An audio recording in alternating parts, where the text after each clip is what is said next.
2026 में मार्केट काफी वॉलेटाइल है। ग्लोबल टेंशन हो रही है, लगातार ऑयल प्राइसेस बढ़ते जा रहे हैं, मार्केट गिरते जा रही है और इन्वेस्टर्स पूरी तरह पैनिक में हैं। और इसका नतीजा क्या है? AMFI का जो लेटेस्ट रिपोर्ट है उसके हिसाब से 94% SIPs रुक चुकी हैं सिर्फ फियर और पैनिक के वजह से। तो क्या आप भी अपनी SIP रोकने की सोच रहे हो या आप रोक चुके हो? अगर ये केस है तो 2 मिनट और रुक जाओ, इस वीडियो को देख लो, क्योंकि मैं आपको बताने वाली हूँ कि आज की डेट में SIP रोकना आपकी लाइफ का सबसे बड़ा मिस्टेक क्यों हो सकता है। सबसे पहले ये समझते हैं कि अगर आपने पिछले 1.5-2 साल में SIP स्टार्ट करी है तो आपने अपना पोर्टफोलियो तो सिर्फ रेड में देखा होगा। शायद आप ये सोच रहे होगे कि क्या यार, ये SIP करके तो मैंने गलती कर दी, इसमें तो कोई पैसे नहीं आ रहे, इससे अच्छा FD कर लेता। लेकिन रुक जाओ, मैं आपको एक कहानी सुनाती हूँ ईयर 2000 के एक इन्वेस्टर की। ईयर 2000 में एक इन्वेस्टर ने अपनी SIP शुरू करी। उसने मार्केट में 10,000 रुपीज पर मंथ लगाना स्टार्ट किया। अब पहले साल में उसे -22% का रिटर्न मिला, सेकेंड ईयर में उसे -15% का रिटर्न मिला और थर्ड ईयर में -3% का रिटर्न मिला। अब इन्वेस्टर का मन काफी भारी हो गया था। उसे लगा कि यार क्या पॉइंट है SIP में पैसे डाल के, म्यूचुअल फंड्स में पैसे डाल के, जब मार्केट तो गिरी हुई है। लेकिन उसने सोचा कि चलो कंटिन्यू कर लेते हैं। 2003 आते आते उसे मिला 26% का रिटर्न्स। उसने फिर 26 इयर्स के लिए अपनी SIP को लॉक करके माइंड से बाहर निकाल दिया और उसका जो 30.9 लाख का कॉर्पस था वो बन गया 2,90 लाख।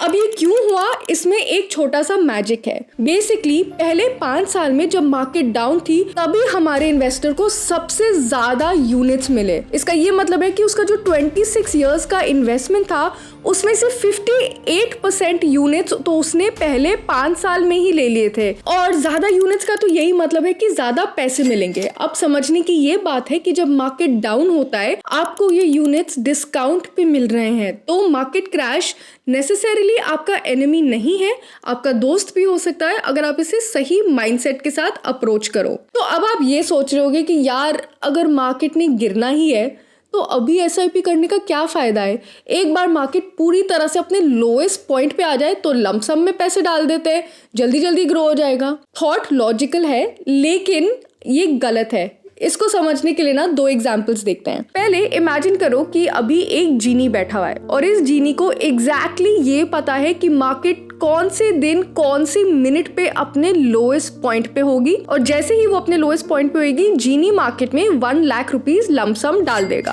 अब दूसरा पोर्टफोलियो है हमारे नॉर्मल ह्यूमन का। नॉर्मल ह्यूमन को कुछ नहीं पता है, उसको कोई आइडिया नहीं है कि मार्केट कब गिरेगी, मार्केट कब उठेगी।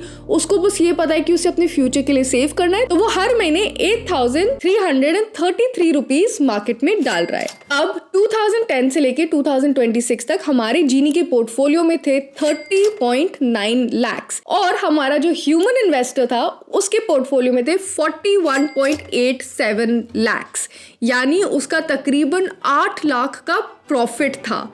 इससे ये सीखने को मिलता है कि जो आपकी रेगुलर SIP है वो आपके मार्केट टाइमिंग को भी बुरी तरह से हरा सकती है। इसे समझने के लिए ना हमें एक काफी बेसिक चीज समझनी है और वो है कंपाउंडिंग। जितनी देर आपका पैसा मार्केट में बैठा है उतना ही आपको फायदा है। जीनी ने मार्केट में अपने पैसे नहीं बिठाए तो उसे ये फायदा नहीं मिला। सेकेंड चीज है ना कि आप अपने SIP को अगर रेगुलरली करते हो तो मार्केट के जो छोटे छोटे अप्स एंड डाउन्स भी होते हैं उसका भी फायदा SIP को मिलते रहता है और ज्यादा ग्रोथ होने के चांसेस बढ़ जाते हैं। देखो, हिस्ट्री इस चीज की गवाह है, चाहे कोई भी टेंशन चल रही हो, कारगिल वॉर, 9/11, 2008 की फाइनेंशियल क्राइसिस, रशिया और यूक्रेन की क्राइसिस, अभी जो ईरान का सीन चल रहा है, जो भी चल रहा हो मार्केट तो गिरेगी लेकिन वो टेम्परेरी होता है। इवेंचुअली मार्केट बाउंस बैक कर लेता है और स्ट्रांगली बाउंस बैक कर लेता है। तो आपने जो भी अपनी SIP स्टार्ट करी है, एक चीज ध्यान में रखो कि आपने किसी गोल के वजह से स्टार्ट किया है, चाहे वो आपका रिटायरमेंट है, चाहे बाहर पढ़ने का सपना, चाहे शादी के लिए पैसे हो, बच्चे की एजुकेशन हो, जो भी रीजन हो, आप उस रीजन को अपने माइंड के फोर फ्रंट में रखो। ब्लाइंडर्स ऑन कर लो और न्यूज पे इतना ध्यान मत दो कि आपको रोज हार्ट अटैक होते रहे कि ओहो आज मार्केट गिर गया, ओहो आज मार्केट थोड़ा सा उठ गया। एसआईपी एक लॉन्ग टर्म इन्वेस्टमेंट होती है। रोज के चैलेंजेस एंड में उतने इंपॉर्टेंट नहीं होते हैं। ऐसी चीजें जानने के लिए पैसासीखो.in पे जाओ। हमारे पास बहुत सारे आर्टिकल्स हैं जिनको आप पढ़ सकते हो और समझ सकते हो कि कौन से लॉन्ग टर्म इन्वेस्टमेंट्स आपको सूट करते हैं, कौन से शॉर्ट टर्म इन्वेस्टमेंट्स आपको सूट करते हैं, और फाइनेंस के बारे में आपको जो भी समझना है उस वेबसाइट पे आपको काफी इजीली मिल जाएगा। अगर आपको ये वीडियो पसंद आए तो चैनल को प्लीज सब्सक्राइब करो, इस वीडियो को लाइक करो और अपने दोस्तों के साथ जरूर शेयर करो। ऐसे ही पैसे बढ़ाने के लिए फॉलो करो पैसा सीखो।